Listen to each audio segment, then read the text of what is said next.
Yes. O, ilang years na ba kayo together? Actually, first year anniversary lang namin ni Bea, officially, nung July 28.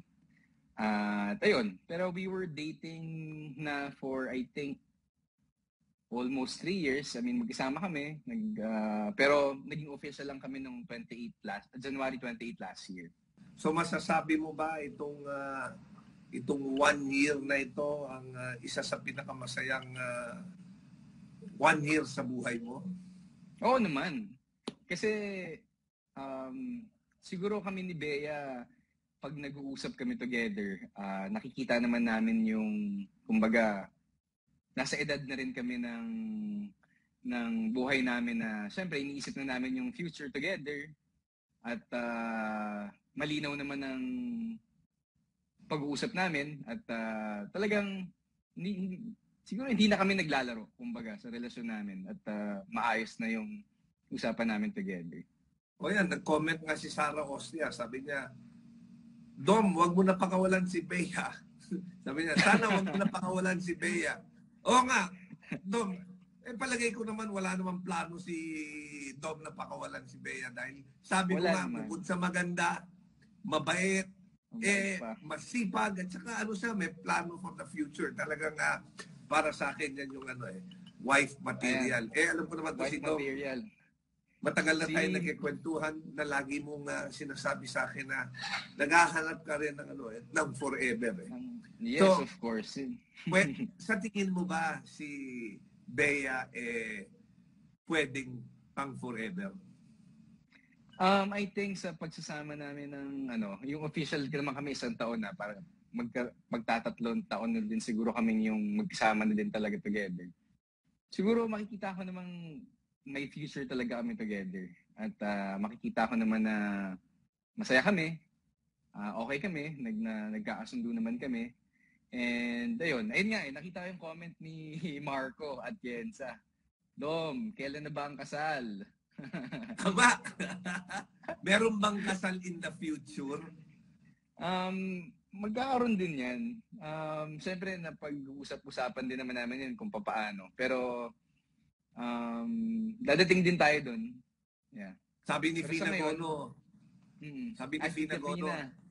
swerte rin naman daw si Bea kay Dom. Totoo rin naman na swerte rin si Bea kay Dom. Kasi napakabait na tao ni Dominic. Parehas kayong swerte. Parehas kayong swerte sa isa't isa. And looking at Bea, yung mga conversations ko with her, I feel she really deserves a good man na talagang magmamahal sa kanya, yung papahalagaan siya for what she is. Dahil like what I said, she's a very good person. At tama lang na meron siyang partner na who will be able to appreciate her for what she is. Ayan. Thank you, Mr. Bong. So, kagaya ng sinabi mo, yan, yung parang nakikita mo naman na may future dyan, may future na... Meron talaga. Bea Dom na pang forever. Ano ba yan? Meron. Ano may naman future. Ang palagay ni Bea? Tatanungin ko. Tatawagin ko. Naiisip ba niya yun? Naiisip rin ba niya yun? Oo naman. Hindi ako sumasagot for her, pero siguro para sa akin, hindi naman ako mag-stay sa isang relationship kung feeling ko na hindi rin naman siya seryoso sa akin. Kasi una sa lahat, hindi man ako naghahanap ng parang laro-laro lang na relationship dahil nga, kumbaga, matanda na rin ako. So, sayang yung oras, di ba? So, I think na nasa isang naman kami, linya together. So, malinaw ang future. Totoo yan. Ako, alam mo, talagang darating ka sa certain age na ang gusto mo na yung hinahanap mo na yung someone na na you will grow old with, yung kasama mong tatanda. And malalaman mo pagka yung babae o kay lalaki na yan yung para sa iyo pagka nakikita mo yung sarili mo na tatanda kasama siya. Oo. Kumbaga pag tinitignan mo sa Kongbong, parang nakikita mo siyang kasama yung anak nyo, nakikita mo kasama niyo yung family mo at family niya na magkasama, diba? Ayun naman talaga yung importante kung nakikita mo yung future with her.